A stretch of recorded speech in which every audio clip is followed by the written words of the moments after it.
Bismillahirrahmanirrahim. Assalamualaikum warahmatullahi wabarakatuh. Waalaikumsalam warahmatullahi wabarakatuh. Bi hadratin Nabi Mustafa Sayyidina Muhammadin sallallahu alaihi wasallam wa alihi wa sahbihi wa azwajihi wa dhurriyyatihi wa nabiyillah lahumul Fatihah. Bismillahirrahmanirrahim. Maliki yaumiddin.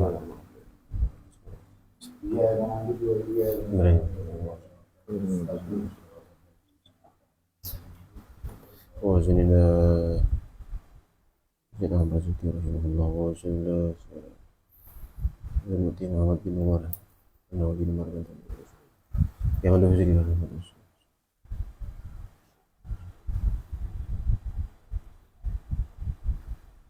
wa furu'ihim wa usulihim Bismillahirrahmanirrahim. Fatihah. A'udzu billahi minasyaitonir rajim. Bismillahirrahmanirrahim. Alhamdulillahirabbil alamin arrahmanirrahim iyyaka na'budu wa iyyaka nasta'in ihdinas siratal mustaqim Alladzina an'amta 'alaihim ghairil maghdubi 'alaihim waladdallin. Alhamdulillahirabbil alamin wassalatu wassalamu ala asyrafil anbiya wal mursalin sayyidina Muhammadin Abil Qasim amin abadu rabbi shrah li sadri wa yassir li amri wa hlul 'uqdatam min lisani yafqahu qawli. Allahumma arinal haqqa haqqan warzuqna ittiba'ah wa arinal batila batilan warzuqna ijtinabah. Radina billahi rabba wa bil islami dina wa bi sayyidina Muhammadin nabiyya wa rasula wa bil qur'ani imama amma ba'd. Bismillahirrahmanirrahim. Kembali lagi bersama kami di kajian mampir. Di tahap pertama ini kita akan memulai kajian dengan tema tauhid, masih menggunakan kitab Nurud Dolam, syarah dari Aqidatil Awam. Lebih tepatnya pembahasan kali ini ada di bait ke-9. Masih di bait ke-9. Faqudratun iradatun sam'un basor hayatunil ilmu kalamun istamar. Kemarin kita sudah bahas terkait dengan 7 poin penting yang perlu kita ketahui tentang sifat kalam, bahwa Allah itu berfirman tentang segala sesuatu yang wajib, yang jaiz dan yang mustahil. Di sini juga dijelaskan bahwa yang dimaksud dengan yang wajib itu adalah zatullah wa sifatuhu asma'uhu, zatnya Allah, sifat-sifatnya, kemudian nama-namanya. Kemudian yang mustahil adalah kasyarik wal walad wan naqais, sekutu, Allah punya anak, misalnya Allah itu cacat atau kurang, itu mustahil. Kemudian yang jaiz itu contohnya adalah kadzawatina wa sifatina wa asma'ina. Allah itu bisa berfirman tentang ya zat kita, sifat kita dan nama-nama kita. Ini masih tanggal muda ya? Iya, masih tanggal muda. Kok lemas? Semangat. Dieksploitasi. Ngaji enggak semangat. Eksploitasi siapa? Dieksploitasi pokoknya. Oleh eksploitasi itu. Oke, bismillahirrahmanirrahim. Mukadimah kan ini harus harus Sop-sopokan. Iya. Keluar Ustaz Bayu ini. Dari Ustaz Bayu.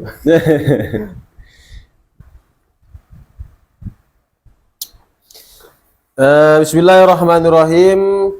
Pembahasannya masih seputar sifat kalam. Kalau kemarin membahas tadi yang sudah kami sampaikan.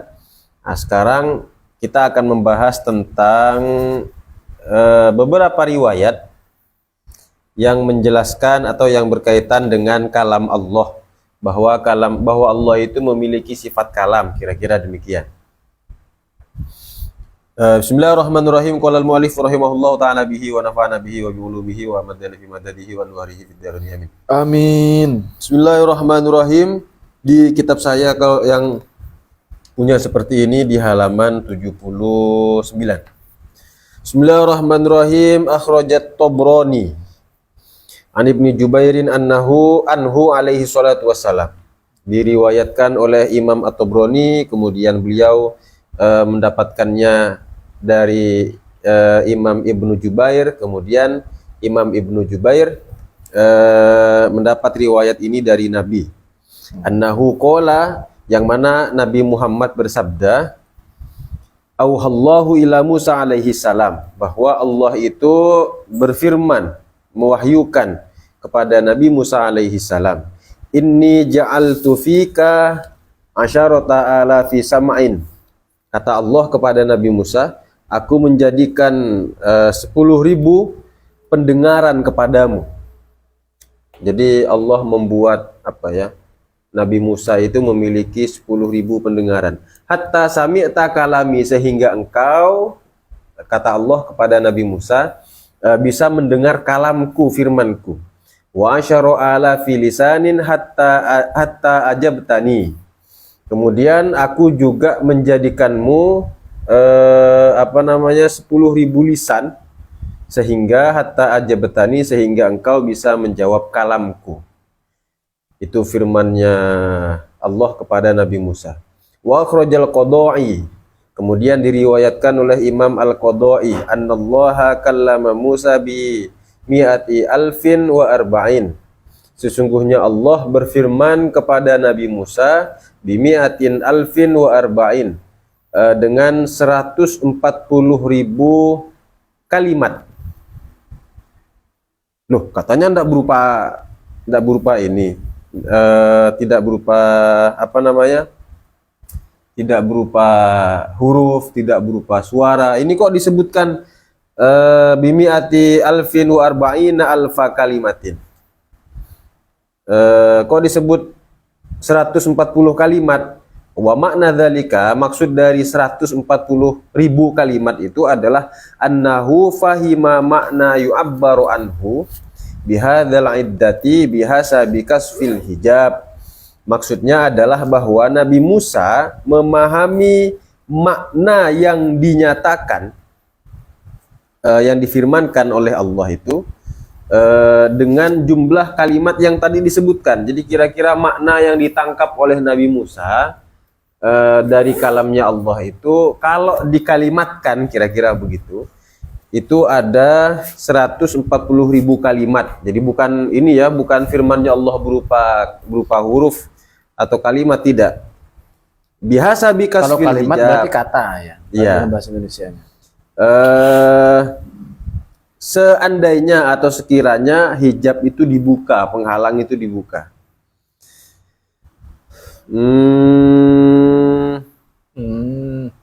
Saya mana tadi? Hijab mana tadi? Tatabaidu fi sifati. Oh iya betul. Latabaidi fi sifat. Jumlah kalimat itu bukan termasuk dari sifat kalam. Nah, jadi maknanya sekali lagi 140.000 kalimat itu berapa ini ya? Berapa halaman kalau di Word? Kalimat itu dalam bahasa Arab kalimah kata. Kata kan? ya. Kata. Kayak misalnya kalimah isim, kalimah fi'il, kalimah huruf, kalau diterjemahkan ya kata, benda, kata, kerja gitu. Bahasa Arabnya kalimah, bahasa Indonesianya kata. Kemudian waruya anna Musa alaihi salam, diriwayatkan bahwa Nabi Musa alaihi salam inda kudumihi minal munajat, ketika pulang dari munajat, kana yasuddu udhunaihi, bahwa beliau ketika pulang dari munajat itu menutup telinganya. Jadi Allah dengan siapa? Dengan Nabi Musa sedang bercakap-cakap kira-kira. Kemudian setelah bercakap-cakap, berkomunikasi secara langsung Allah dengan Nabi Musa, Nabi Musa mencoba untuk menutup telinganya, li'alla yasma'a kalamal khalqi, agar tidak dapat mendengar kalam makhluk. Jadi setelah berkomunikasi langsung dengan Allah, Nabi Musa mencoba untuk menutup telinganya agar tidak mendengar kalam makhluk. Loh, kenapa? Kenapa kok Nabi Musa itu tidak ingin mendengar kalam makhluk? Idh soro indahu ka akbahi ma yakunu min aswatil bahaim al munkaroh. Karena Nabi Musa itu mendengar suara makhluk itu seperti suara yang paling jelek dari binatang yang paling jelek. Gimana suaranya itu? Iya, wajar lah ekspresi setelah merasakan satu keindahan, bahkan puncak keindahan, Betul. lalu melihat hal yang di bawah itu kan langsung terasa lah perbedaannya. Iya, iya, iya. Falam yastati sima'ahu, sehingga ia tidak mampu mendengar kalam makhluk saking jeleknya. Jadi kira-kira begini, Nabi Musa itu mendengar kalamnya Allah dan begitu indah, Waalaikumsalam warahmatullahi. begitu indah itu mendengar kalam Allah. Kemudian ketika mendengar kalam makhluk setelah itu terasa jelek sekali, sampai apa, sumpek barangkali Nabi Musa itu. Sumpek mendengar kalam makhluk yang sangat jelek dari binatang yang paling jelek, pakai binatang bahaim. Sehingga ia tidak mampu untuk mendengar kalamnya makhluk. Bisa babi madzaqo minal ladzati allati la yuhatu biha inda samai kalami man laisa kamislihi syai'un. Sebab Nabi Musa itu baru merasakan nikmat yang luar biasa. Tadi ini alasannya, ini kenapa kok beliau menutup telinganya itu. Merasakan kenikmatan yang luar biasa ketika mendengar kalam Allah. Yang mana kalam Allah itu tidak ada satupun yang menyerupainya. Jadi ya wajar lah, jangankan ke ini, jangankan ke Allah. Misalnya katakanlah Ustadz Taufik, kenapa baru datang kan? Ustadz Taufik liburan ke Korea Selatan. Di sana kan bening-bening. Ke Korea Utara sekali ya. Oh, diundang nanti beliau. Ke Korea Utara, ke Korea Selatan misalnya kan bening-bening di sana itu kan. Airnya Airnya itu kan bersih, lingkungannya itu kan. Lalu beliau ketawa, iya. Arif itu loh, mana-mana. Bukan Arif yang ini tapi Arif yang lain. Setelah pulang ke Indonesia itu, kok gini-gini orang Indonesia itu kan. Jadi ada kesumpekan yang dirasakan oleh Ustadz Taufik.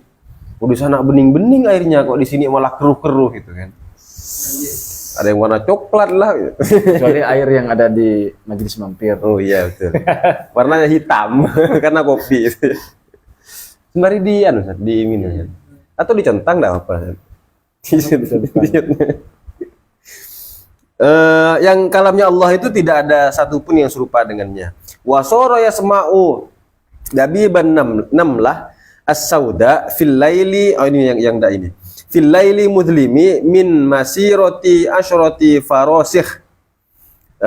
Kemudian setelah dibuka hijabnya, penghalangnya Nabi Musa itu untuk mendengar kalam Allah. Kemarin kita sudah bahas ya bahwa ketika Nabi Musa mendengar kalam Allah, maksudnya itu bukan kalamnya Allah yang Allah berbicara, misalnya Allah berfirman, kemudian berhenti, kemudian berfirman lagi, sebagaimana kita ngomong.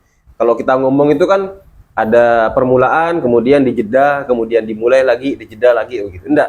Jadi yang dimaksud di situ adalah hijabnya atau penghalangnya Nabi Musa itu dibuka, kemudian ditutup. Nah, ketika masih dibuka ini, pendengarannya Nabi Musa alaihissalam, beliau itu bahkan mampu mendengar suara semut berjalan.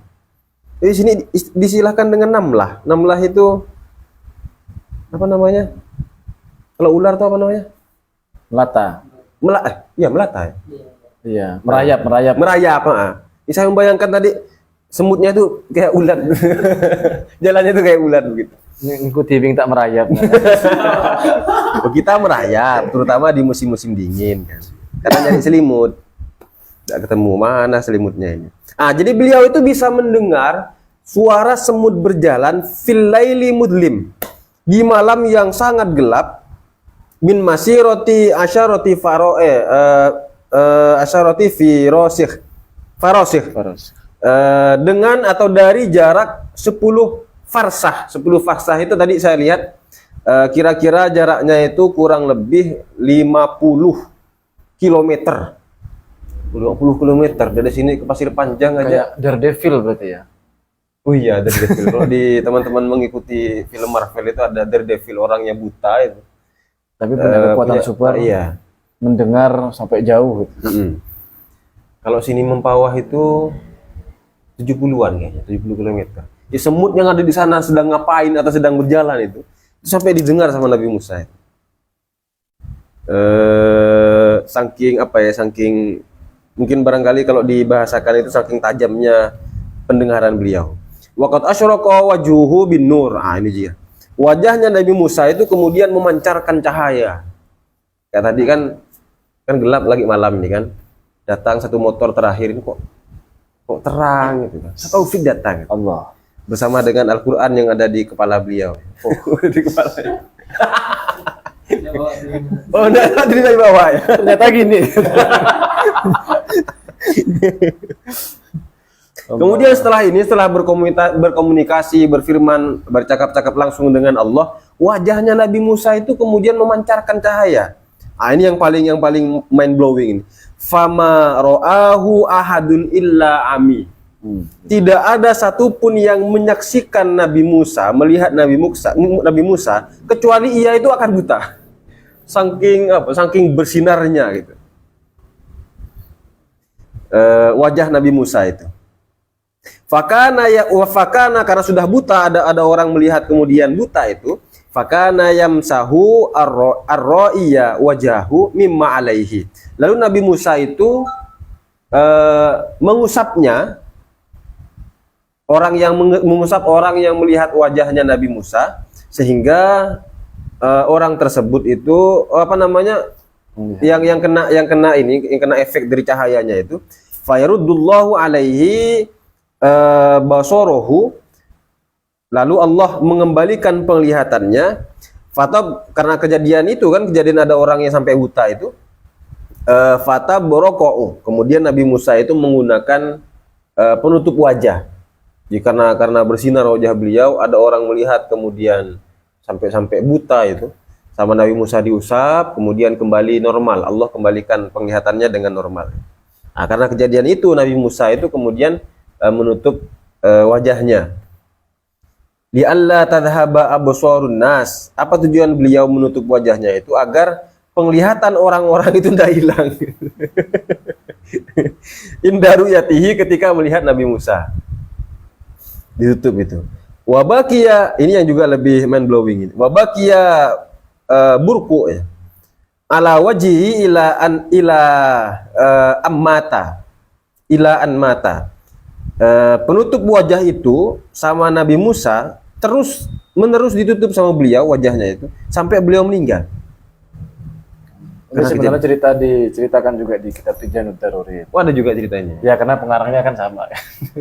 Ini kan Syekh Nawawi kan, Syekh Nawawi yang ngarang Nurul Dolam. Demikian pula di Tijanut Darori, beliau juga ngarang dan menulis kalimat yang ya kira-kira poinnya sama dengan ini. Nah, nanti kalau setelah ini barangkali ada di luar sana orang-orang yang pakai masker misalnya, kita patut curiga itu. Jangan-jangan aja. Jangan-jangan, udah titik sampai situ. Jangan-jangan udah. Enggak, ini terang juga. Maksiat. Tak gurau-gurau teman-teman. Walaula annahu subhanahu wa ta'ala. Nah, ini juga yang ini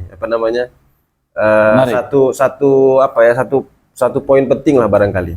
Walaula annahu subhanahu wa ta'ala yunsihi madza ko inda munajatihi. Seandainya Allah itu tidak membuat Nabi Musa dilupakan sama Allah itu. Madza ko inda munajatihi, tentang apa yang ia rasakan ketika bermunajat kepada Allah, mimma la yaqdiru ala wasfihi, yang mana Nabi Musa itu tidak mampu untuk mengungkapkannya dengan kata-kata. Nabi Musa itu tidak mampu menyifati kenikmatan yang beliau rasakan ketika berfirman dengan Allah secara langsung. Lama abkana ayya nisa ila syai'in minal makhluqati abadan. Abkana apa amkana? Hah? Mim apa? Amkana. Amkana. Iya. Di situ apa? Mim. Tadi dibaca abkama, abkana tadi. Lama amkana ayyan si'a ayya nisa ila syai'in minal makhluqati abadan. Maka ia pasti tidak akan berinteraksi dengan satu pun makhluk abadan selamanya. Karena sudah merasakan kenikmatan itu kan, kenikmatan yang luar biasa.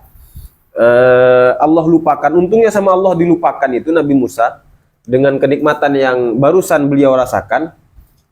Dan seandainya nikmat itu tidak dilupakan sama Allah, maka Nabi Musa itu tidak akan bermasyarakat selamanya, tidak bersosial. Walama intafa'a bihi ahadun. dan pasti tidak akan ada satu orang pun yang bisa mengambil manfaat dari Nabi Musa.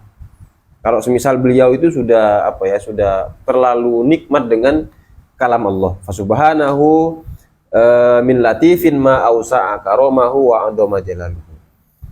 Maha suci Allah, zat yang maha latif, maha lembut. Ya, Maha lembut. Ma ausa'a karomahu wa andoma jalaluhu. Dan betapa luasnya kemuliaannya Allah, dan betapa besar juga keagungannya, karena telah membuat Nabi Musa lupa dengan kenikmatannya. Nah, jadi kesimpulannya dari riwayat-riwayat ini ada 1, 2, 3, ada 3 riwayat yang diungkapkan di sini. Riwayat ini diungkapkan tidak lain dan tidak bukan untuk menunjukkan bahwa Allah itu punya sifat kalam. Nah, itu ada satu argumentasi menarik. Saya lupa di mana itu ya. Kalau nggak salah di kitabnya Imam Al-Ghazali di Al-Iqtisad fil I'tiqad. Kata beliau argumentasi untuk menunjukkan bahwa bahwa Allah memiliki sifat kalam adalah seandainya Allah tidak punya sifat kalam itu, maka apa yang diterima sama Nabi? Nabi itu kan mendapat informasi tentu saja dari Allah. Ya. Maka dengan begitu kalau tidak ada informasi, tidak ada kalam yang sampai kepada para nabi, kemudian Nabi mengaku saya mendapat informasi atau Allah berfirman kepada saya bla bla bla begitu, maka Nabi berbohong. Nah, kira-kira itulah argumentasi yang paling gampang sementara ini untuk menunjukkan bahwa Allah itu punya sifat kalam. Nah, kemudian yang terakhir kita akan jawab pertanyaan yang ada di caption itu ya, dengan jawaban yang singkat tentu saja. Jika kalam Tuhan bukan berupa huruf dan suara, apakah ia mungkin untuk didengarkan? Mungkin. Jika mungkin, apa buktinya? Seandainya Allah itu kalamnya Allah itu berupa huruf dan suara, ini argumentasi paling gampang ya, adalah berarti kalamnya Allah itu sama dengan makhluk. Seharusnya ada awalan, ada akhiran. Kalau ada awalan, ada akhiran, berarti ada yang menciptakan kalamnya itu. Siapa yang menciptakan? 2 kemungkinannya. Kalau enggak Allah sendiri, selain Allah. Selain Allah tidak mungkin yang menciptakan. Kalau ada sesuatu selain Allah, sosok selain Allah yang menciptakan kalamnya sendiri, berarti Allah tidak pantas disebut sebagai Tuhan. Misalnya yang menciptakan kalamnya itu adalah Allah sendiri misalnya. Pertanyaannya, sifat kalam itu menetap di mana? Pada zatnya yang qadim atau pada yang lain? Kalau pada yang qadim misalnya, tidak mungkin, karena zat yang qadim pasti dilekati oleh sifat yang qadim. Kita sudah bahas panjang lebar lah terkait dengan itu. Kalau kurang mengenyangkan argumentasi begitu itu di buku saya ada. Dan serius, ini ilmiah. Iya, betul. Kalau semisal Allah sifat kalamnya Allah itu ada pada selain dirinya, selain zatnya, maka kepada siapa sifat itu melekat? Kan tinggal begitu pertanyaannya. Kalau ada yang menjawab, oh kepada si A, kepada si B, kepada si C, mana buktinya? Nah, kira-kira begitu. Keren argumentasi itu ya. Bukankah dengan kecerdasan nubuwah atau sifat fatonah Nabi Musa menyadari bahwa permintaannya itu mustahil atau tidak? Jika mustahil, mengapa Nabi Musa meminta hal yang dianggap mustahil? Karena tidak mustahil itulah Nabi Musa meminta. Justru begitu ya. Justru begitu. Jadi bukan kemudian sebaliknya enggak. Karena jadi kan masa Nabi tidak tahu hukum akal kan begitu kan? Ya kadang orang awam tuh menuduh begitu. Kayak misalnya gini, kamu kan ustadz, kok ngerjakan itu? Ya justru karena ustadz gitu. Justru karena ini. Jadi kan dari situ persoalannya ada 2 kemungkinan kan. 1, kalamnya Allah itu Nabi Musa itu tidak mengetahui hukum akal. Katanya fatonah, kok tidak tahu hukum akal gitu kan? Jelas tahu dong. Nah, atau yang kedua, apa tadi persoalannya? Kok jadi lupa. Minta sesuatu yang mustahil. Katanya fatonah gitu kan. Berarti kalamnya Allah tidak bisa didengar. Jadi dari sononya kalam Allah nggak bisa didengar. Atau kemungkinan yang kedua tadi, Nabi Musa itu tidak mengetahui hukum akal. Dan sayangnya dua-duanya mustahil. Nah, maka dengan demikian adanya permintaan itu menunjukkan bahwa Nabi Musa paham bahwa kalamnya Allah itu bisa didengar.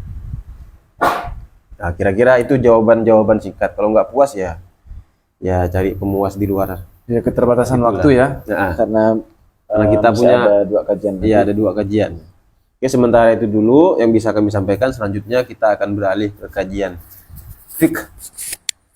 Ada 2 gajian ke kajian. Kajian. Saya. Oh, Kalau 2 gajian ya saya. enggak, maksud saya lebih semangat lagi. 2 gajian. Enggak 3 gajian. Wah.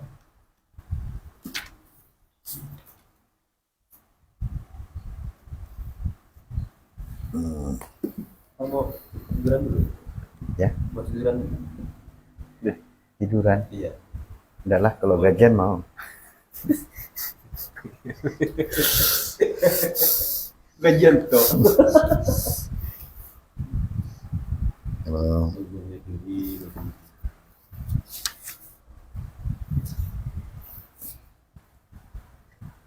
Bismillahirrahmanirrahim. Alhamdulillah rabbil alamin wassalatu wassalamu ala asyrafil anbiya'i wal mursalin sayyidina wa maulana Muhammadin wa ala alihi washabihi ajma'in.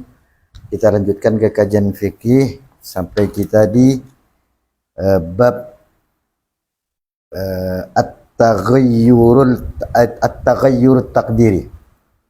Dalam kitab At-Taqriratus Sajidah fil Masail Mufidah dikatakan at-taghayyur taqdiri, perubahan perkiraan. Jadi babnya itu namanya perubahan yang dikira-kira. Ta'rifuhu, pengertiannya, definisinya, huwa an nahkuma binajasatil ma'i aw taharatihi takdiran. Maksudnya perkiraan itu gimana? Kita bisa menghukumi air itu najis atau itu masih suci dengan cara takdiran, kira-kira. Dipastikan Tidak bisa. Wa in kana sifatuhu sifatul ma. Walaupun sifatnya air itu seperti sifatnya, walaupun sifatnya itu seperti sifatnya air. Walau halatan, 2 itu dia tuh mempunyai 2 kondisi, 2 keadaan, 2 macam. 1, taratan yaqau fil ma'i najasatun muwafiqatun lahu fi sifatihi. Jadi untuk mengetahui perubahan air tapi dengan perkiraan itu, salah satu poinnya nomor 1 yaitu ada kadang terjadi itu di air itu kejatuhan najis, tapi najisnya itu sama sifatnya dengan air itu sendiri. Contoh apa? Kabaulin munqati'ir raihah, seperti kencing yang terputus bau, maksudnya sudah tidak ada baunya lagi. Kencing itu najis, najasa, tapi dia itu sifatnya seperti air, jadi tidak tahu. Nah, bagaimana kalau air itu kemasukan atau kejatuhan kencing yang tidak berbau itu? Fayuqaddaru, maka di sini dikira-kirakan. Ini kopi namanya. Hah? Kopi kena kotoran cicak. Kan sama kan? Oh iya, kalau Dia pernah minum itu. berarti lebih pengalaman dari kita gitu. Jelas. Mana rasanya? Agak pedes. Fayuqaddaru, cara mengira-ngirakannya ada metodenya ini, ala hasabi sifatin najasati al-mukhalifatil ma' fi sifati. Untuk mengira-kirakan itu menurut sifat najis yang berbeda dengan air dalam sifatnya, bi asyadis sifat. Caranya itu dengan paling kuatnya sifat. Jadi kalau paling kuatnya sifat itu seperti apa? Launil hibir. Kalau launil hibir seperti kalau warna itu kan sifat itu, air itu ada 3, warna, bau, dan rasa. Kalau warna yang asyad itu yang paling kuat yaitu warna tinta. Kalaupun itu bau, aurihil misik, ataupun bau misik, karena itu yang paling kuat misik itu. Au ta'mil hil, kalau itu bicara rasa, maka kita kira-kirakan dengan rasanya cuka. Fa in taghayyara takdiran bi sifatin minha fa nahkum bi najasatil ma. Kalau itu air itu yang kejadian itu air yang kejatuhan benda najis yang tidak, yang mirip dengan air itu sendiri, setelah kita kira-kirakan ternyata dia itu taghayyara takdiran, dia itu berubah takdiran fi sifatin mi'ah dengan dikira-kirakan dengan sifat yang telah kita sebutkan tadi, fanahkumu binajasatil ma'. Kalau berubahnya dengan salah satu sifat tadi, maka kita hukumi najis. Wa hadza takdir la yakunu fi illa fil ma'il katsir, dan perkiraan ini tidak bisa terjadi kecuali di dalam air yang banyak. Wa huwa wajib, dan itu hukumnya wajib. Maksudnya untuk mengira-ngira itu kita harus wajib. Kalau sedikit nggak bisa, Ustaz. Nggak bisa. Simpelnya gini. Ini kan bicara air banyak. Ada air sekolam, tentunya air banyak. Ternyata ada kejatuhan atau dimasukkan kencing yang sudah tidak berbau. Maka kita kadar, kita takdir. Misalnya kencingnya itu udah mungkoti, maka kan sama sifatnya dengan air, menyatu dengan air. Maka caranya gimana? Caranya kita perkirakan kalau airnya ini misalnya segelas segini, airnya sejeding misalnya, tentunya banyak ya. Terus air kencing ini masuk, atau kita siramkan atau kita masuk ke situ, maka cara mengira-ngirakan berubah ndak ini, maka pakai asyad di sifat. Ini metodenya. Harus pakai sifat yang paling kuat. Kalau warna tinta. Kalau mau cek warnanya, sifat warnanya. Kalau bau misik. Kalau rasa cuka. Kita masukkan cuka segini. Kalau mau cek rasa. Setelah kita masukkan segelas ini ke dalam itu, berubah enggak itu? Kalau berubah, ya berarti sudah najis. Tetapi kalau tidak, sebaliknya enggak najis, gitu ya intinya. Atau mau cek warna, masukkan tinta atau sekarang itu apa ya? Kayak pewarna gitu. Masukkan ke jeding itu. Kalau dia berubah, ya berarti najis. Tapi kalau tidak, enggak. Gitu intinya. Prakteknya seperti itu. Jadi lihat air kencing yang sudah tidak ada baunya itu seberapa masuknya? Kalau segelas, ya kita ukur pakai segelas juga. Baik itu rasa, warna, bau. Nah, dan ini hanya terjadi kalau itu air banyak, atas 2 kulata ke atas. Itu cara ngeceknya. Tinggal lihat berubah enggak dengan sifat-sifat tadi. Kalau warna itu warna tinta, sekali lagi. Kalau bau-bau misik. Kalau rasa cuka. Jadi hanya dua keadaan sini ya contohnya. Kira-kira jelas ya? Jelas. Atau rincinya nantilah kita. Nomor 2, taratan yaqau fil ma'i ma'iun minal ma'i tahira. Kadangkala ada jatuh masuk ke dalam air itu benda cair. Dari beberapa benda cair yang suci. Muwafiqun lil ma', dan benda cair yang masuk ke dalam air itu sesuai, maksudnya serupa di dalam sifatnya. Contohnya apa? Benda-benda cair kama iwardin, seperti air mawar, munqati'ir raihati, yang sudah tidak ada baunya lagi. Ada air mawar tapi sudah hilang baunya. Atau air mustakmal. Air mustakmal dengan air tohur itu kan mirip. Mirip, tidak bisa kita bedakan. Maka cara menghukuminya adalah fayuqaddaru, mau tidak mau. Harus kita kira-kirakan. Ala hasabi sifatil ma'il al-ma'i, menurut sifat benda yang cair yang masuk tadi, al-mukhalifatil ma', yang berbeda dengan air fi sifatihi, di dalam sifatnya. Dengan cara apa? Nah, ini sebaliknya, bi'ausatis sifat, dengan pertengahan sifat. Kalau yang tadi itu kan asyad, paling kuat. Sekarang ini pertengahan, sedang-sedang. Apa contohnya kalau warna yang sedang itu? Warna kalaunil asir, seperti warnanya jus. Itu sedang. Misalnya kalau jus apel, kita jus gitu kan warnanya itu sedang, itu kurang sedang. Beda dengan tinta tadi itu, kuat itu. Kalau warna jus ini kan sedang dia. Tidak juga di bawah tapi sedang. Contoh lagi kalau rasa-rasa yang sedang itu apa? Wa ta'mir ruman, seperti rasanya delima. Bisa kita bedakan ya, kalau yang tadi pertama itu cuka, itu kan asyad itu. Bener-bener terasa gitu. Tapi kalau ruman ini, delima ini sedang ukurannya. Ada rasanya tapi tidak terlalu gimana gitu. Kalau teh itu, teh kopi. Tergantung tehnya. Kalau teh, itu agak terasa. Nah kalau bau seperti apa? Warihil ladzani dalam kurung al-libani zakar. Ah, ini yang saya kurang ngerti nih. Kalau bau yang sedang itu seperti baunya lazan di dalam kurung al-libani zakar. Ini saya tidak tahu ngertikan ini apa ini. Libani zakarnya apa ya? Di bawahnya itu ada. Wa qala ba'dhum, sebagian ulama berkata annal lazan annal lazan, bahwasanya lazan itu rutubah, suatu cairan ta'lu yang naik, sya'rul ma'az, rambutnya kambing, walahaha. Nah, enggak ngerti saya. Wa huwa muwafiqun lima fil qamusil muhit. Coba ada kamu Ustaz. Bau itu.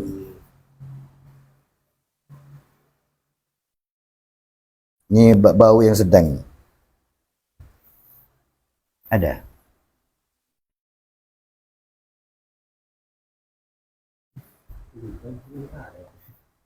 Nah? Kalau di anu itu lazan.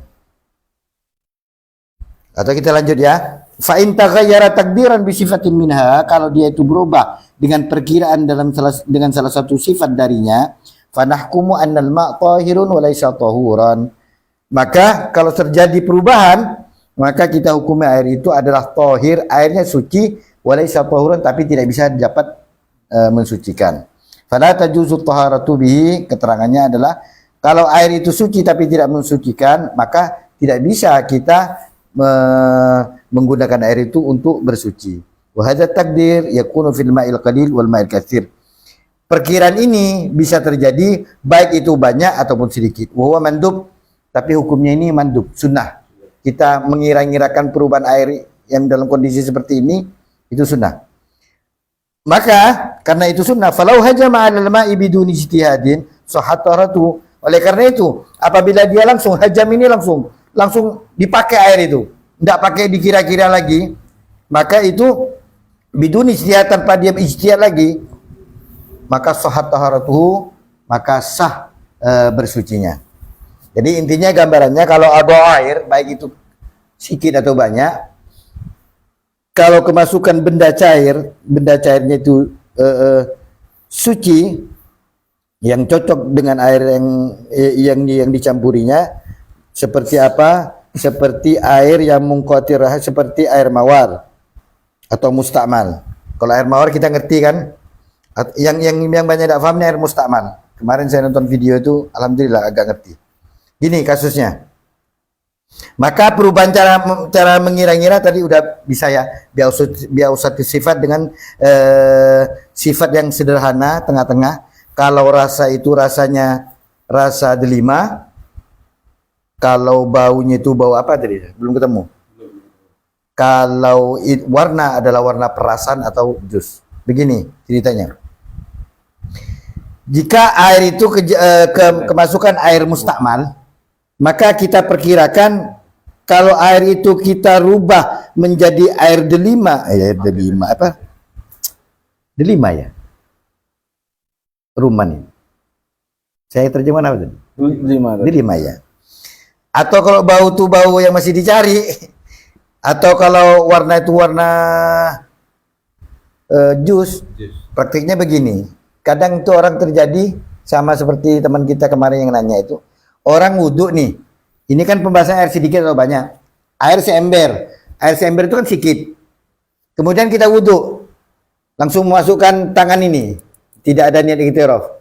Kita basuh muka.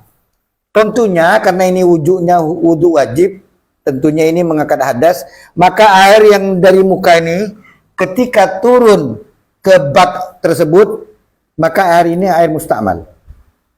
Nah ini contoh. Kalau ada air baik sedikit atau banyak kecampur dengan mustakmal, bagaimana kira menghukumi? Ya seperti ini caranya. Gimana? Fikih ini memang mau praktek ya.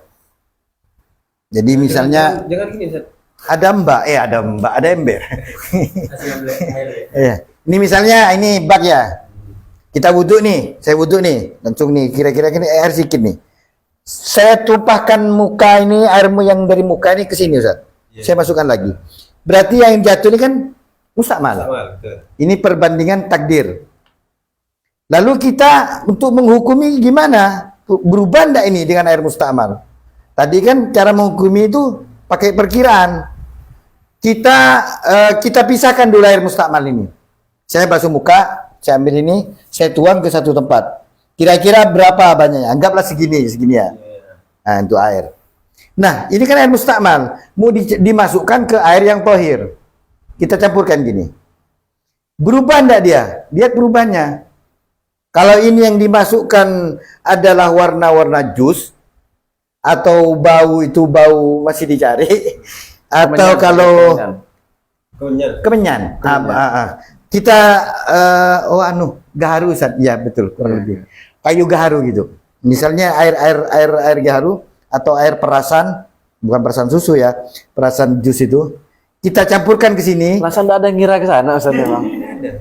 Saya pun tidak ke sana. Cuma niat. Kita masukkan ini air apa?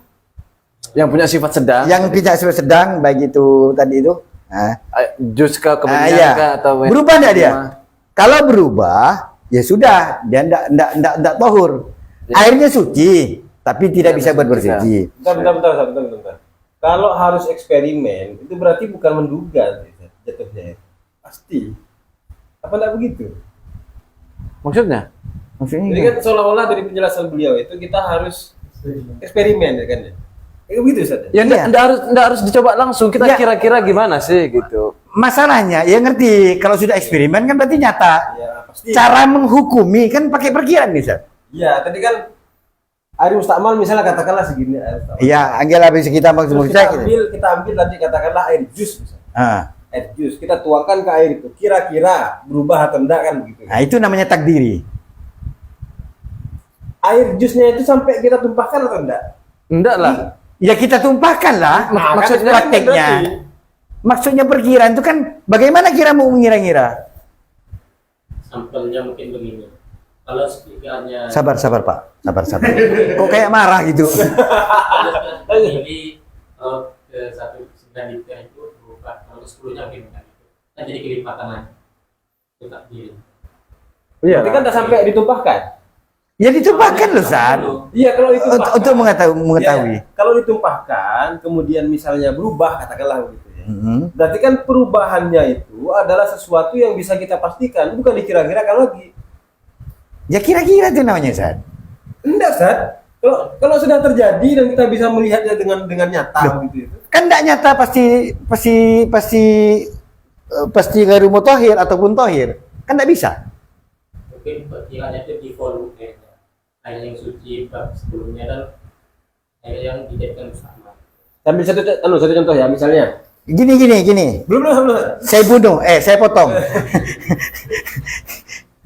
Iya, kan kata sampean dia ngerti maksud sampean tuh. Kalau sudah dipraktikkan sudah kita pastikan. Loh, waktu kita masukkan bi ausati sifat itu, anggaplah itu air garu, kita masukkan. Nah, di situ kita baru bisa mengira-ngira. Enggak bisa dipastikan ini suci. Oh, ini mutaghayyir. Enggak bisa. Setelah dimasukkan baru terkira-kira antara dua, namanya kemungkinan kira-kira itu antara dua. Bisa dia mutaghayyir, bisa dia tertahhir. Itu yang dimaksud dikira-kira. Nah, sambil contoh ya. Misalnya ada bak mandi segini lah ya. Saya wudu pakai cara tadi, berwudu begini. Tumpah itu air kan, itu kan air mustakmal. Nah, air yang tumpah itu bekas wudu itu kira-kira seberapa banyak? Kita coba eksperimen nih. Habis itu kita tampung airnya. Di ember misalnya. Oh, katakanlah di ember itu segini. Terus di gelas lah kalau segitu. Di gelas lah misalnya, di gelas segini misalnya. Terus kita ambil air jus. Air jus dengan takaran yang sama segitu, sama dengan air mustakmalnya. Iya. Nah, air jus sudah dituangkan itu ke gelas dengan takaran segini. Kemudian praktek. Kita tuangkan enggak ke air yang di sini ini? Air jusnya. Ya kita tuangkan. Set. Misalnya berubah ini kan? Berubah.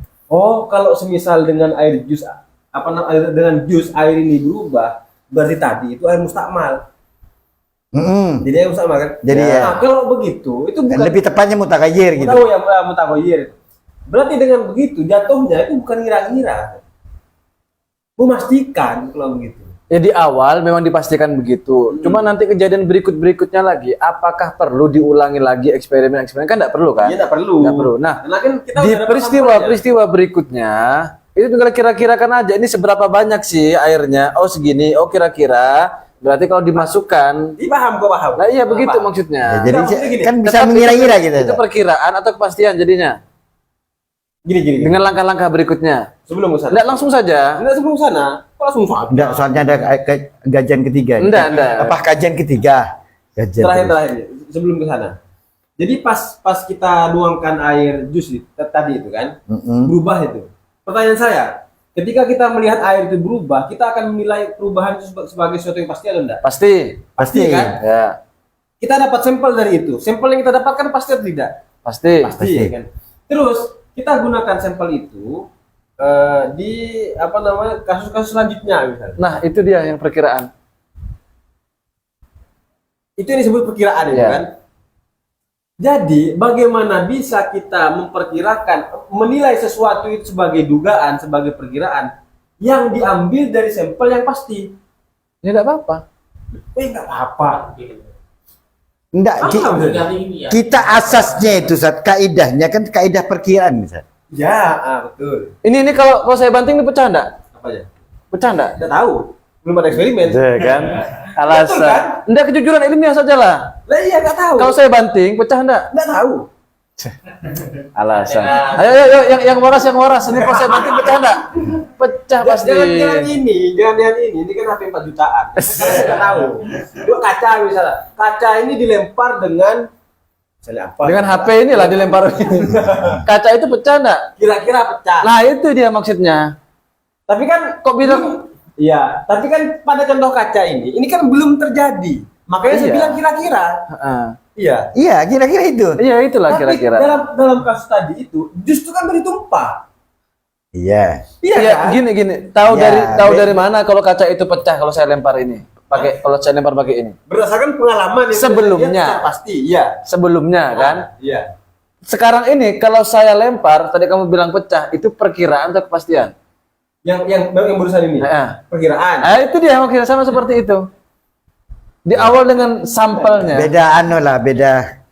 Beda kejiwaan lah kalian berdua. Apa ya? Bukan beda cara berpikir lah, tapi maksudnya sama mungkin. Enggak, memang beda nih Ustaz. Oke, kita skip aja. Ya. Baik, jadi saya hakimi. Gimana ini?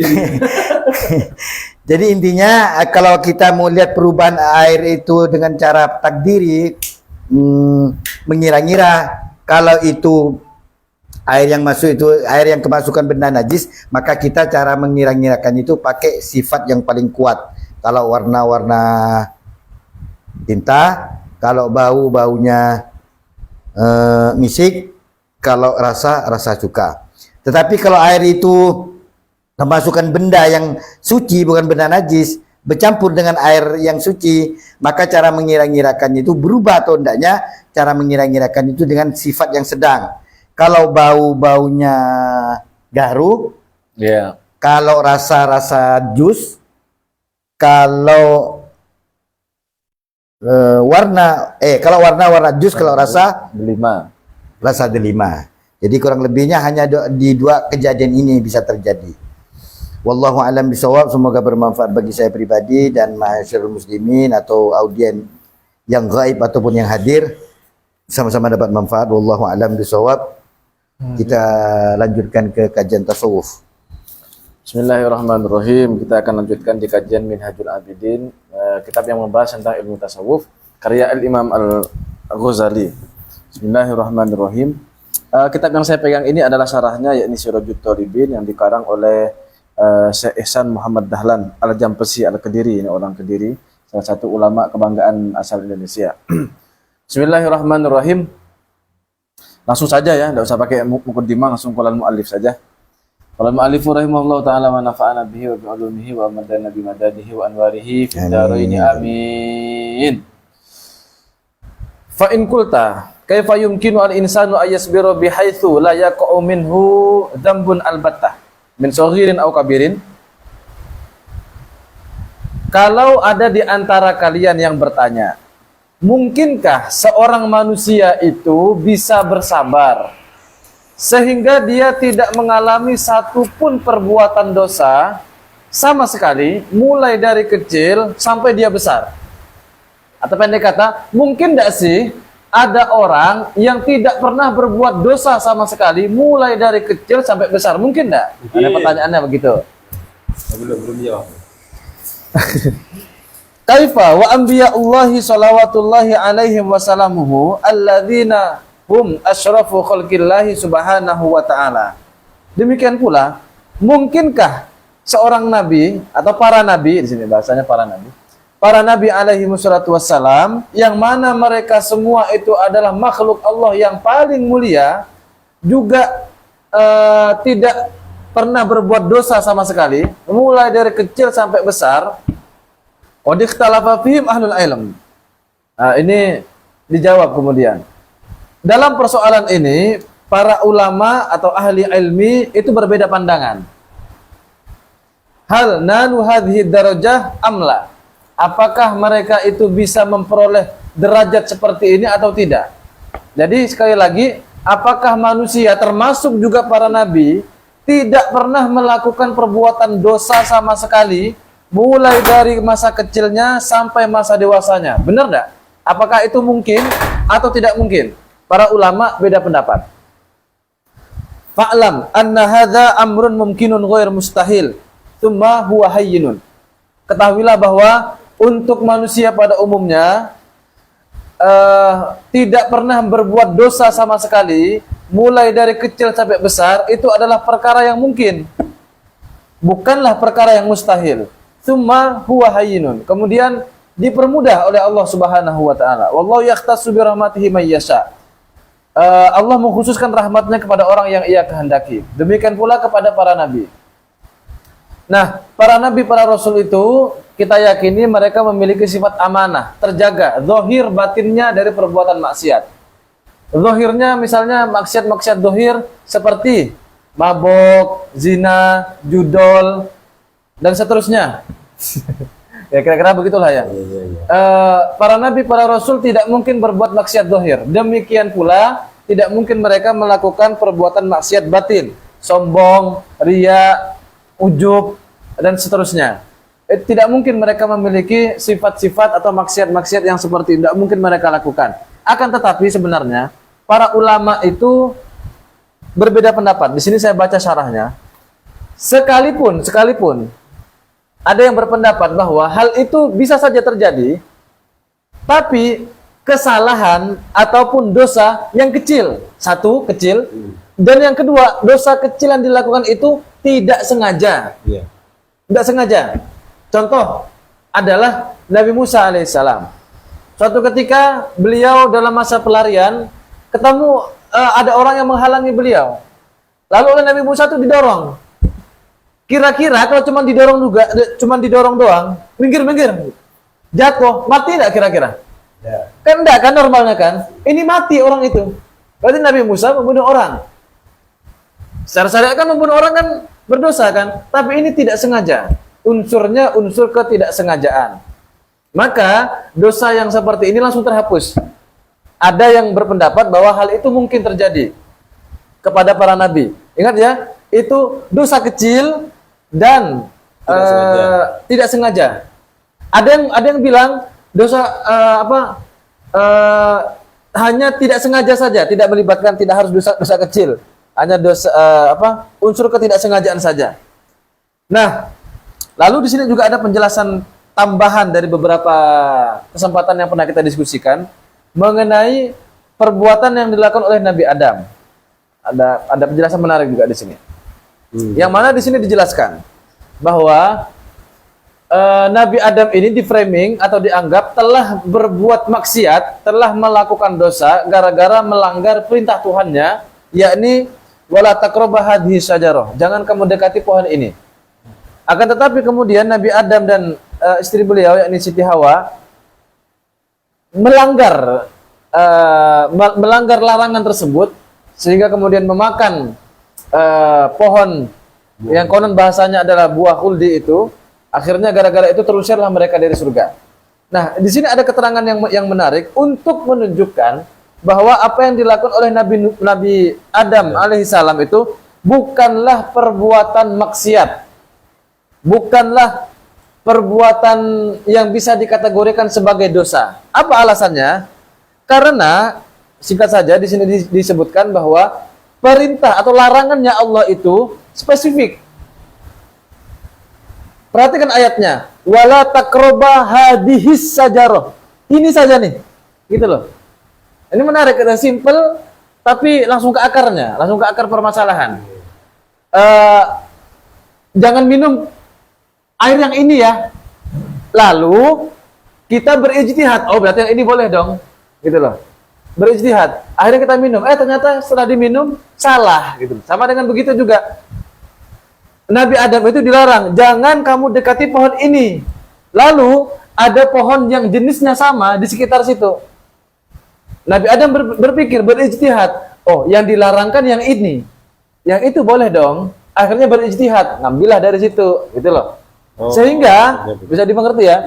Apa yang dilakukan oleh Nabi Adam itu adalah hasil ijtihad dan tidak melanggar murni apa yang dilarang oleh Tuhan. Yang dilarang oleh Tuhan kan spesifik. Pohon ini la taqraba hadhihi sajarah begitu. Sedangkan tilka sajarah enggak. Gitu kan. Itu disebutkan enggak pendapat siapa itu? Hah? Disebutkan. Enggak tahu sini apa satu kesatuan dengan yang sebelumnya. Sini qala al-allama an-nubi. Soalnya panjang di sini. Apakah ini satu paragraf belum saya perhatikan betul-betul. Yang jelas ini ada di kitab Sirajut Talibin. Satu itu. Terkait masalah Nabi Musa. Jadi apa yang dilakukan oleh Nabi Musa itu satu bukan maksiat karena kalau disebut Nabi Adam, kalau disebut maksiat itu Allah melarang jangan dekati pohon ini, lalu dilanggar pohon ini juga yang dimakan. Yang didekati. Itu melanggar tuh. Tapi di sini katanya Allah melarang jangan dekati pohon ini, pohon mangga katakanlah begitu. Nabi Adam berijtihad, berarti pohon mangga yang itu boleh dong ijtihad begitu. Ternyata salah, tetap salah juga. Ijtihad salah itu tetap dapat pahala kan begitu kan kalau dalam ilmu fikih. Akhirnya gara-gara itu kemudian Nabi Adam dikeluarkan dan ada hikmah yang sangat besar sekali dari situ sebagaimana yang dijelaskan oleh Imam Ibnul Arabi kalau tidak salah. Kalau tidak salah dalam Tafsir As-Sawi itu. Hikmahnya sangat besar sekali. Satu itu. Kemudian terkait saudaranya Nabi Yusuf. Ada yang berpendapat kan bahwa saudara Nabi Yusuf itu juga nabi tapi bukan rasul. Nabi. Nah, Ini siapa? hah?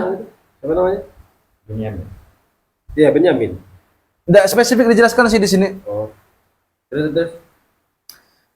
Intinya di sini saudaranya Nabi Yusuf alaihissalam. Yang mana kasusnya itu begini. Menjual orang yang merdeka dalam kasus kita di hukum kita kan enggak boleh. Ustaz Taufik dijual kan enggak boleh. Haram tuh. Tapi ternyata di agama terdahulu, di syariat terdahulu lebih tepatnya mungkin begitu bahasanya. Di syariat terdahulu itu bukan sesuatu yang dilarang. Menjual manusia, bukan budak nih ya, manusia yang merdeka di zaman itu boleh. Bukan perkara yang haram. Sehingga apa yang dilakukan oleh saudaranya Nabi Yusuf kepada Nabi Yusuf itu sendiri bukan perkara yang haram. Apalagi Nabi Yusuf ketika dijual waktu itu tidak memberontak. Diamnya Nabi Yusuf itu dianggap memberikan izin atas dirinya sendiri untuk dijual gitu. Asukut ke Naam itu. Sehingga apa yang dilakukan oleh saudaranya Nabi Yusuf itu bukanlah perbuatan maksiat juga. Nah, jelas ya, clear sampai di situ. Oke, kita lanjutkan lagi. Sehingga karena bukan sesuatu yang mustahil, manusia pada umumnya, apalagi para nabi ya, mulai dari kecil sampai dewasa tidak pernah berbuat dosa sama sekali. Itu bukan hal mustahil. Kalau Allah mau dipermudah, mudah semua. Itu yang disebut Allah yaqtasu bi rahmatihi may yasha. Allah lah yang mengkhususkan rahmatnya kepada orang yang Allah kehendaki. Tsumma. Jadi sampai di situ ya. Berikutnya nih. Min syarti taubah, termasuk daripada syaratnya taubat, ini yang menarik. Allah yata'ammada dzamban. Termasuk daripada syaratnya taubat adalah dia tidak melakukan dosa-dosa berikutnya maksudnya, itu tidak sengaja. Maksudnya gimana ya? Tidak melakukan dosa di kedepan harinya itu, di hari-hari berikutnya setelah taubat, tidak melakukan dosa dengan sengaja. Beda dengan tidak sengaja. Saya sudah berazam, bertekad bulat, tidak akan mengulangi kesalahan saya yang dulu, dosa-dosa saya yang dulu. Tidak sengaja. Contoh, berhenti dari mabok. Suatu ketika lagi kumpul sama kawan-kawannya, ditawarin minum. Enggak. Saya udah enggak minum lagi, saya sudah tobat. Ada yang iseng kawannya. Ya udahlah kalau gitu kopi. Ternyata dicampur sama alkohol, minum. Kok pusing ini? Kamu kasih kah? Iya. Nah, itu kan contohnya. Itu tidak sengaja. Seperti itu tidak masalah. Karena termasuk dari syaratnya taubat adalah tidak melakukan dosa dengan sengaja. Wa amma in waqa'a minhu bisahwin aw khata'in, kalau hal itu terjadi karena unsur ketidaksengajaan atau kesalahan teknis, maunya begini karena ibu satu cuma dorong doang ternyata sampai mati, fa huwa ma'fun anhu bi fadlillahi ta'ala. Kalau dilakukan dengan unsur ketidaksengajaan ataupun ada kesalahan teknis, maunya A tapi ternyata yang terjadi B, malah menjerumuskan dia ke dosa, itu dimaafu oleh Allah Subhanahu wa taala atas anugerahnya Allah. Otomatis itu terhapus. Nah, itu anugerahnya Allah tuh. Wa hadza hayyinun ala man waffaqahullahu taala. Ini adalah sesuatu yang Allah mudahkan bagi orang-orang yang Allah berikan taufik. Semoga kita semua dapat taufik. Amin. Didoakan terus oleh Imam Ghazali ini, saya luar biasa sekali. Didoakan terus sama beliau. Masa enggak masuk-masuk ya doanya beliau. Saya yakin sekali tembus insya Allah tembus. Kita semua diberikan taufik oleh Allah Subhanahu wa taala. Mudah-mudahan lah. Fa in qulta, ini poin yang sangat menarik. Semuanya menarik. Fa in qulta, kalau kamu berargumen lagi, kamu bergumam, kamu menyangkal lagi, innama yamna'uni minat taubah. Yang dapat mencegahku berbuat taubat ini adalah anni a'lamu min nafsi. Saya ini lebih tahu dengan diri saya sendiri. Saya tahu kualitas diri saya, standar saya seperti apa. A'udu ila dzambi. Bahwa saya sudah tahu kadar kapasitas saya seperti apa dan saya ini kayaknya akan kembali lagi melakukan dosa. Wala athbutu ala taubah, sehingga saya tidak bisa konsisten, tidak bisa tetap, tidak bisa jejak di taubat itu. Fala faidata fi dzalika. Bukankah kalau begitu kan tidak ada gunanya, tidak ada faedahnya. Nih, saya mau bertaubat, oke, kira-kira begitu. Saya mau bertaubat nih, tapi saya tuh sadar diri, saya tahu kualitas diri saya sendiri. Sepertinya saya akan kembali lagi lah untuk berbuat dosa-dosa kesalahan maksiat sebelumnya itu. Karena saya tahu, sehingga kan kalau gitu tidak konsisten. Lantas apa gunanya? Bilangnya mau ngaji, pengen ngaji cuman begini. Iya, udah tobat guys, nah gitu kan biasanya. Gitu lagi. Ini jawaban Imam Ghazali yang luar biasa sekali. Fa'lam, ketahuilah anna hadza min ghururi syaitan. Ketahuilah bahwa itu termasuk daripada tipu daya setan. Apa alasannya? Setan itu. Wa min aina laka hadzal ilm? Kamu tahu dari mana? Pengetahuan itu kamu tahu dari mana? Bahwa salah satunya yang sering kita kan juga sabar. Sabar ada batasnya. Siapa yang membatasi? Mana batasannya?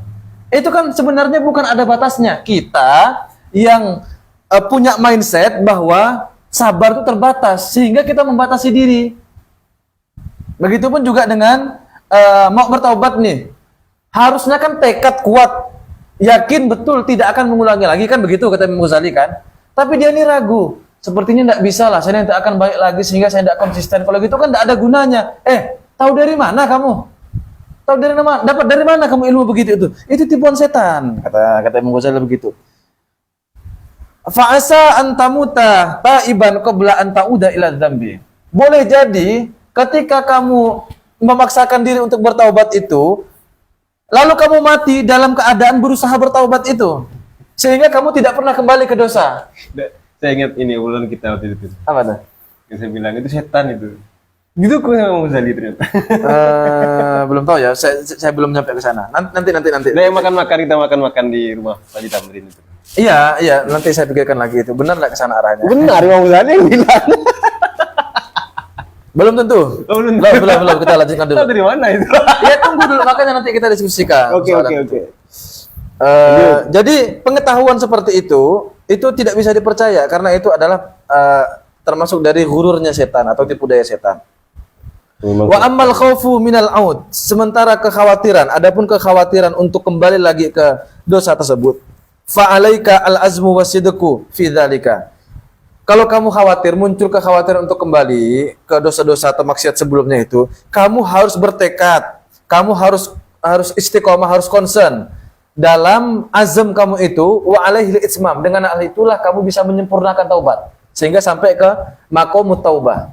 Jadi taubat konsisten, baru taubat itu menjadi makom, menjadi yang penting yakin dulu fakultas. sejak awal gitu. Sejak awal tuh, bulat tuh, jangan setengah-setengah, apalagi sampai kumbing apalagi.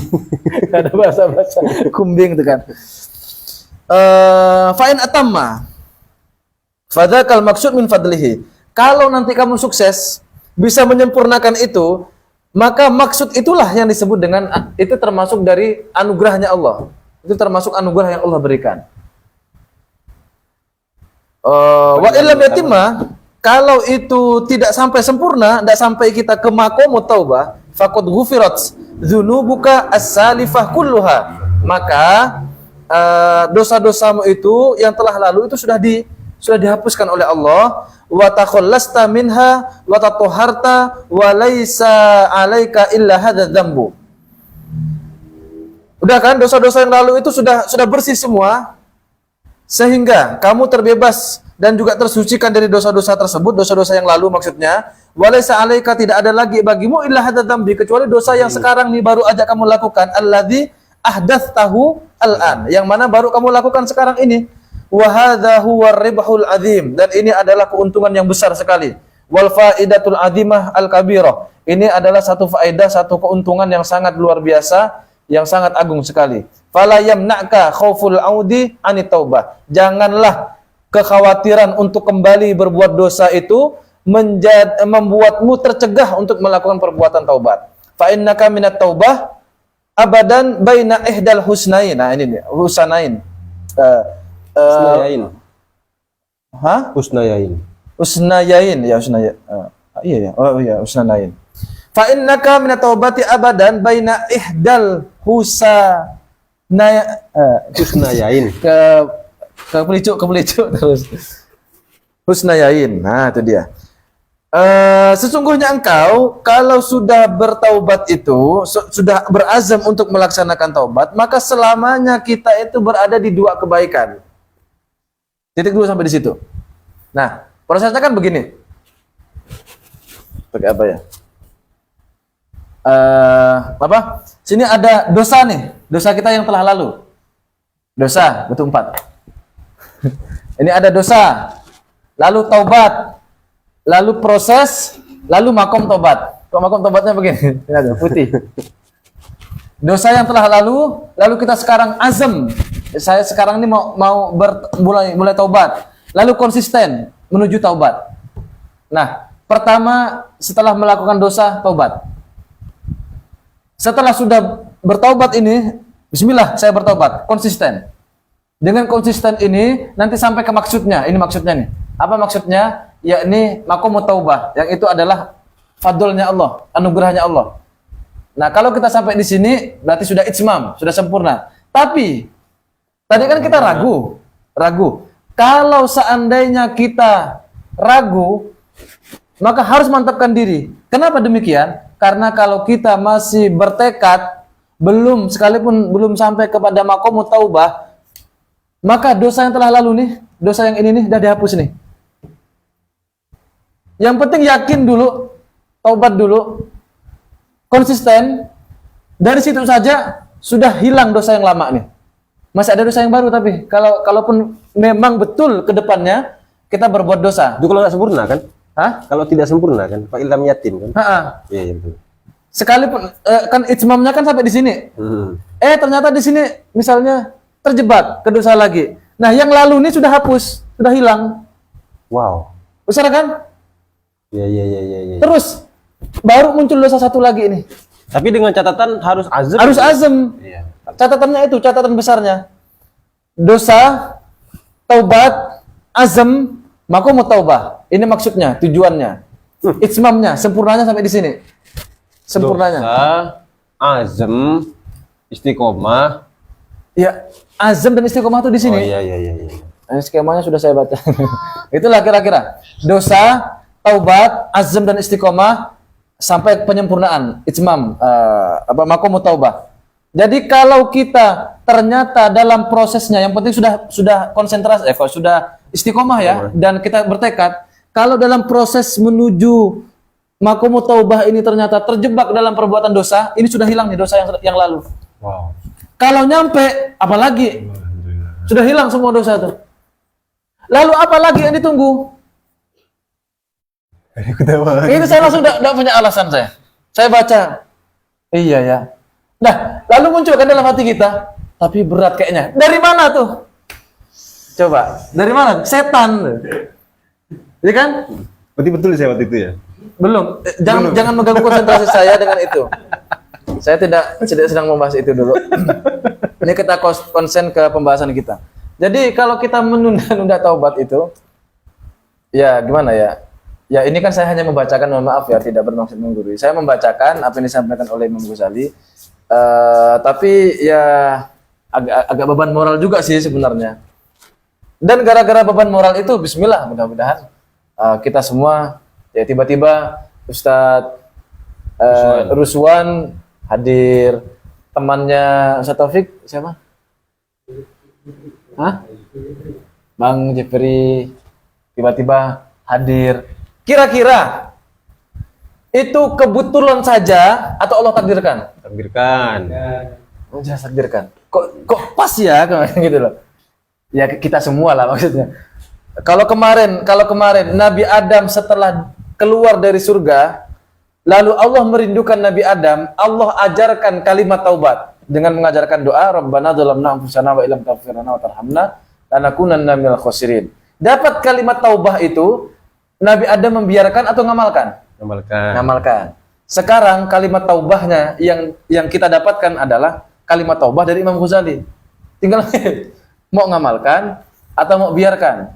Kalau mengamalkan ya mudah-mudahan senasib dengan Nabi Adam yang diterima taubatnya. Sekali lagi, wallahu waliyut taufik wal hidayah.